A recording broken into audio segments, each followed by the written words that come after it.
নাসিরুদ্দিন সাথী, যিনি হচ্ছেন মাই টিভির চেয়ারম্যান এবং জনপ্রিয় কন্টেন্ট ক্রিয়েটর তৌহিদ আফ্রিদির বাবা, তাকে আজকে কিছুক্ষণ আগে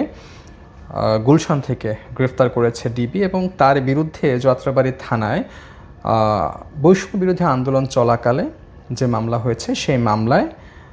তার বিরুদ্ধে হত্যা মামলা হয় সেখানে, এবং সেই হত্যা মামলায় তাকে আজকে কিছুক্ষণ আগে গুলশান থেকে ডিবি গ্রেফতার করেছে। হয়তো আগামীকালকে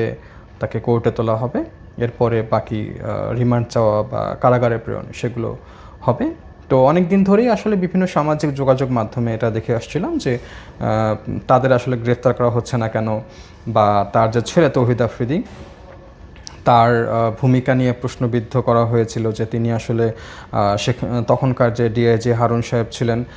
তার খুব কাছের লোক ছিল, এরকম বিভিন্ন কথা উঠেছে। তো এখন তৌহিদ আফ্রিদির বাবাকে গ্রেফতার করা হলো, এখন দেখা যাক বাকি পদক্ষেপ কী হয়।